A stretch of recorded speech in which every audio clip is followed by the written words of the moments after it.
I felt this presence say, like, write something for me, write something useful. So I wrote this song and it came so easy. And that's when I knew I was like, this is not meant for me. This is meant for everyone to hear. You may have heard him on American Idol. You may have seen the article we posted, which went viral. It went huge with Hey Jesus. And that is our new friend, Baylee Littrell. Baylee, I'm so excited that you joined us and we're able to connect because a lot of people really did connect with that moment that you had on American Idol. But let's step back a little bit here. And I want to know, it was a memorable run, even if it wasn't as long as maybe a lot of us had hoped for. But I am curious for you, why did you decide to do this? Obviously, you come from a musical family. Everyone knows that. But why did you decide to jump into the world of auditioning for American Idol? So I'll tell you really why. Was, I've been doing music on my own for really the past like 6 years, 7 years. Mostly spending my time in Nashville and touring and stuff, but it was never really working out like I had hoped. I was never getting the big break that I needed or the exposure. Um, and so American Idol, I'd been pursued to audition for about the last 4 years, and every time I would not do it. I was kind of terrified, to be honest with you. I didn't want to be a viral bad moment on American Idol. I didn't want to not get the golden ticket or go through. I was terrified to be vulnerable. And then I realized that was the one thing that was holding me back, was being vulnerable and not taking so many chances. So playing it safe. So then I kind of figured, I was like, you know what? It's time to step out of our comfort zone here and try something else. And what happens, happens. So Did that experience teach you anything as an artist? Because I know if you've been working at this for years and years, and then all of a sudden you're put on this stage. I mean, again, it's not like this is new to you in terms of performing or writing or anything like that, but it is a totally different audience. Did you learn anything as an artist on how to connect? of course, always be aware of just being vulnerable and personal with people. Showing humility is what America wants to see. People that watch our show want to see, is they want to see well-rounded individuals on TV and on the show, and they want to see people's souls as much as they can come out in their music, in their personality. Yeah. So it's really, I don't know, this taught me to be more vulnerable because there just wasn't a way around it. That first audition song, it was that one was like emotional and personal struggle. And then when I found out I got to get through to the second round, I'm like, oh, it's time for Hey Jesus. That's what I wanted people to see. So Well, let's talk about then. You get to Hey Jesus. Obviously, this is not the path a lot of the American Idol contestants take and decide to. It's usually a lot of covers. It's even with the originals, maybe you're going a pop song, a love song. You went a different route. What was that decision making for you? You just said it was like obvious, like, hey, we got to do Hey Jesus now. But I don't feel I like that would be the normal route that most people would go, yeah, this is the pathway to go. So this song, you perform an original song with a beautiful story. Maybe for those that don't know the story, give a little bit of a background of that, but then making that decision to do that on such a national scale. oh man, this song truly, like, I wrote it in a very dark time in my life. And a lot of people, like, from what articles have written, is that it was written an inspiration of my grandmother, but I actually have a whole separate song for her. It's more or less just the struggle with faith, um, the struggle with finding your ways, and going through these hurdles in life. And our big common misconception is that God won't let us fall down. That's part of the journey, and that's part of learning and going through faith, is to love Jesus through the hard times and trust in that faith. So I kind of wrote that song about that because I was struggling myself as a young man. I was 19 when I wrote the song and was going through some hard times in my life. And I literally just thought, I was going through a writer's rut. I couldn't write. I was feeling lack of inspiration. I was alone. And I felt this presence say, like, write something for me, write something useful, write something that you want the world to hear. And so I wrote this song and it came so easy. And that's when I knew, I was like, this is not meant for me. This is meant for everyone to hear. And so Did um did you make that through decision that, yourself to to do this on American Idol? I don't know what that process looks like when you're picking a song, how that works, because it's going to come out. I mean, this is a season where there have been a lot of faith-based and Christian songs that were performed, whether that was on Sunday for the Easter event or whether it was some of the top songs in Christian music that were performed covers. Obviously, yours is an original. How'd that decision making process happen? I think I was kinda weighing my options. I wanted to do as many originals on the show as I could. It was really my mom's suggestion to do "Hey Jesus." You know, she came to me and she's like, "Why don't you do Hey Jesus?" And I was like, "I don't know, you know, I'm afraid to ruffle feathers. I don't know what to do." And, she was like, "This is your journey." She's like, "Ruffle any feathers you feel like you need to. This needs to be heard." And so I was like, "You got it." And it became one of those moments. I thought, "We got some great singers on this show. I don't know how long I'm gonna be here."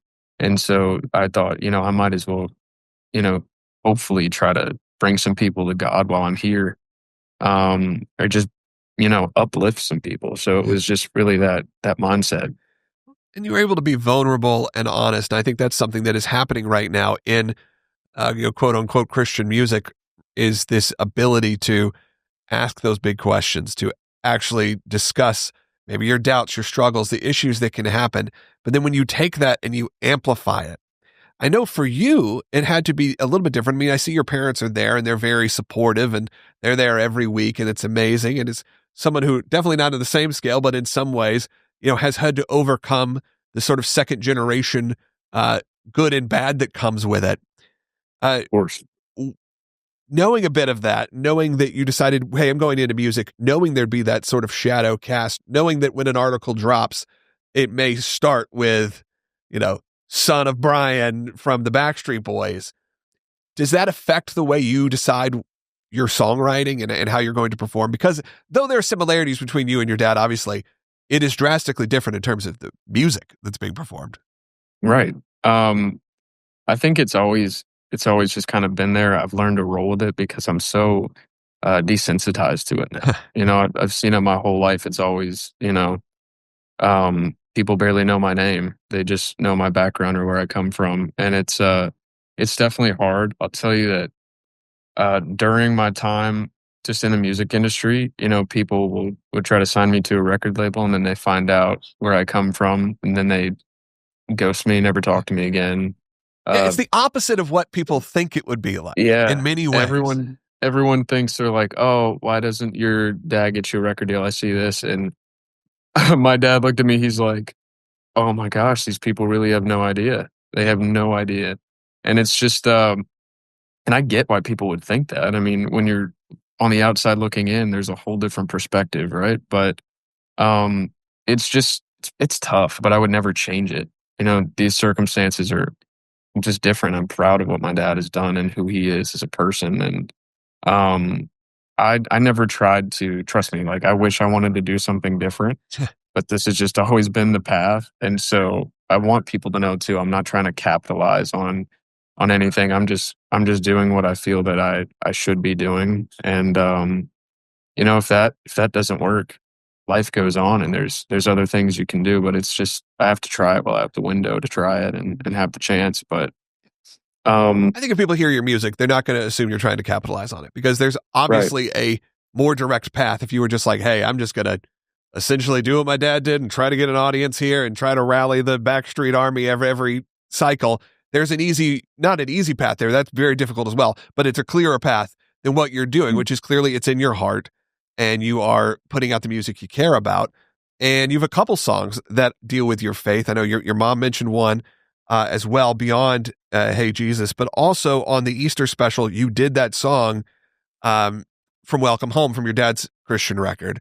And I thought that was a pretty cool moment because, again, you're embracing what that is, but then not doing the obvious. It's not like, hey, I'm going to go do one of his number one hits and then I'm going to go do I Want It That Way and it's going to be great. Instead, you're picking a song that, if you're a hardcore fan, sure, you may know, but a kind of deeper track off of his Christian record, uh, Yes. which was pretty cool and pretty powerful.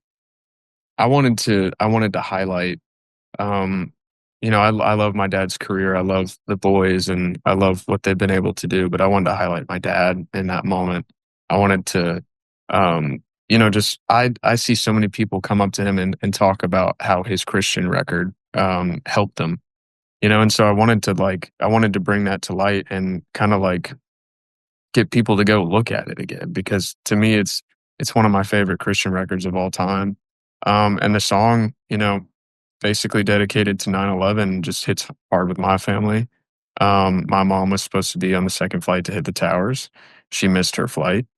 Um, my grandfather was a fireman, a first responder in Marietta, Georgia my whole life. He went up because of what happened with my mom and helped clean up. And subsequently, that was one of the, you know, causes of his death years later Mm. from the fumes and Yeah. everything. So it always hit very hard with my family. We lost crew members on that flight from my dad's crew. And it was one of those moments I hear us talk about 9/11, but it's more, you see the symbolic thing about never forget in the lights of the towers and stuff. But I think about the people that were in those buildings and every individual we might not be able to recite all of their names, right? But any chance I get to tell their story or their pain, I want to highlight that to people so they really know. I'm glad you're doing that because look, for my generation who's now like 40, we were, teenagers when this happened.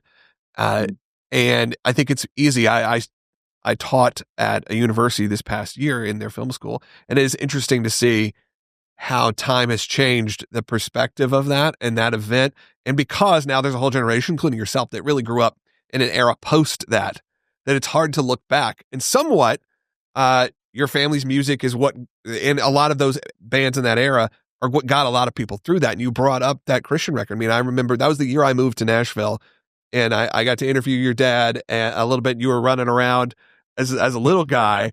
Uh, and I was only like 18 at that time, and it still was. It's a one. You're right. It's a great record that people need to revisit. And I know that I don't want to spend this time talking about your dad and your background because I know how that can be. But that is a little piece that I don't think you're right. I don't think gets the love it should because it is a really terrific solo album that had some amazing hits. I saw him perform it live multiple times, and I'm hoping, Baylee, for you. I know that kind of sticking to a genre, being like I'm doing Christian music, can be something that comes, like you said, with a stigma when you're even trying to decide whether to do "Hey Jesus." But to know there is an audience there that will embrace the kind of music that you're making because they see the authenticity behind it. They see you actually uh, taking a chance on going on American Idol, knowing there's going to be backlash, knowing some people may not like it, and really not only just expose your faith so publicly, but to openly embrace I guess you'd say, a genre of music. Of course, Yeah. this experience was, it's risk taking. But that whole moment, I wanted to make sure was never about me. And I wanted to make sure it was no matter what happened, the rest of the show that was out there and that people knew. And we live in this world now where it is so, we're so broken. And, we go through this cycle so often through history. But it's so important for our young generation as well to turn to faith and to at least have that outlet to hear it because the world is so different now. And it's so sad how much it's changed.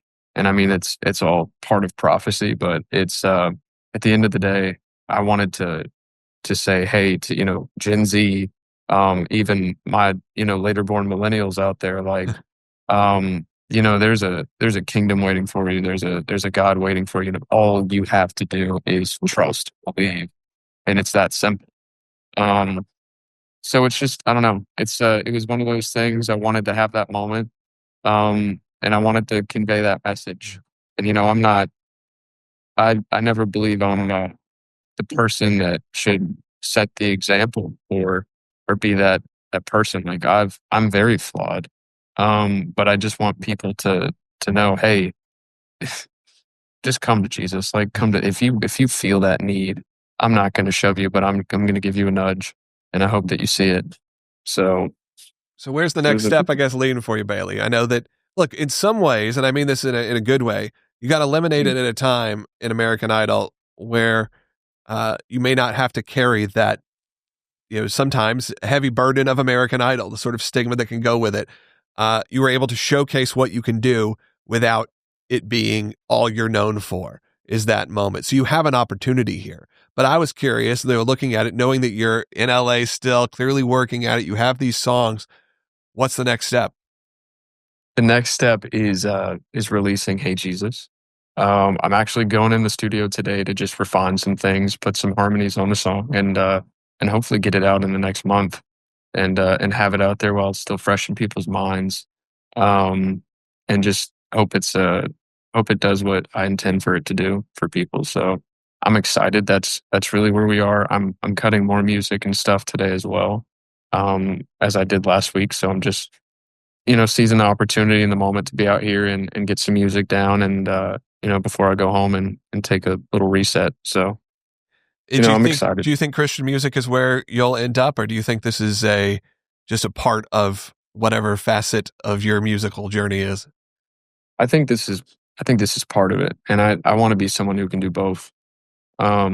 It's to me like, writing songs is special, but writing songs um that are, a love letter to God is very few and far between when you get those chances. Just because you're not a Christian singer doesn't mean you can't release it. And so I would love to do both. I would love to, release my normal music, but I would love to do both at the same time. And any chance I write a faith song or something that brings God to light, I want to release that.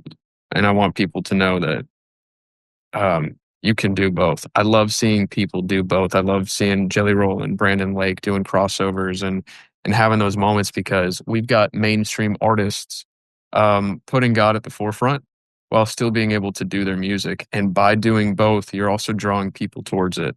So that's what I love. You have people acknowledging God without them even knowing. And it's, uh, It's the the first time new in a song with, long time that I've seen this happen. yeah. Maybe it happened, before you were born in the mid 90s when there was kind of a boom in Christian rock, but it has been a long time since you could flip on American Idol, see 3 hours dedicated to Christian music, to see the Christian music industry playing Jelly Roll, like you said, even with Brandon Lake. But Yeah. still, the fact they're even willing to do it on the radio or on, even, Spotify and platforming it and making it a big deal. You're coming into this world at a very great time where arena tours are happening, stadium tours are happening, and then it's also happening on the local level. So I'm excited to see where your career goes. And man, I look forward to following it because it's going to be a great journey. And you've already put out songs, even just the live versions that are touching people. And we can see that. I mean, I can look at the numbers, and that's the good and bad. I guess the good with digital is I can go look at the numbers and I can see how many people were searching for you, went to our website to see the article about Hey Jesus and watch the Instagram clips or whatever it may be. And it's thousands upon thousands upon thousands of people. So I want to also thank you for that too, because you brought a lot of attention, not just to the access of Christianity, but to Christian music in general, and will certainly play a big part in what that future looks like. Well, thank you so much. Thank you for the opportunity. Thank you for the time. And there was no greater article that I felt more honored, to be covered by than you guys. So I Thank really you. appreciate Thank you. I'm going to ask you one more and the only Backstreet related question. Okay. That's real. it. That's legit. Uh, I was at the show at the Georgia Dome with your dad. Your dad performed that broke the attendance record for inside concert, the Georgia Dome Millennium Tour. I know that now my wife and I are already looking at, hey, we may need to go to the Sphere. Are you excited about the Sphere experience? Because this is something I have not seen yet. And I know if anyone's going to do it and do it well, because you weren't even really there for the Millennium Tour. Right. This has got to be cool. This is seriously, I think people have to come out and see this because, Millennium is always the pinnacle of the Backstreet Boys history. That's the place. But this is after 32 years of the Backstreet Boys, going through the ups and downs and still coming out on top. The Sphere is the pinnacle. This is the new pinnacle, and I believe in 20 years, when people talk about the Backstreet Boys, they're going to talk about the Sphere Show. So I'm very excited. The boys have poured their heart and soul into this, and my dad is really excited for this experience and for people to see it. I'll never forget. when he found out it was gonna happen, his eyes lit up, you know, he called me, he told me, he's like, "Guess what's happening?" So, I'm, uh, I'm really excited, and you know I'm gonna be there for at least 2 weeks. I'm gonna just set up shop and be like, "I'm staying with you and mom, you can't kick me out, I'm gonna go to every show." I can't wait. I'm super excited, and you guys definitely have to come out and see it because it is gonna be worth the watch. Well, I'm looking forward to it. We're already planning our trip. So hopefully, maybe we'll be there when you're there. We can connect. But thank you, Baylee, for taking a few minutes out of your day and doing this for us. Of course, thank you guys so much. All right. We'll talk to you soon.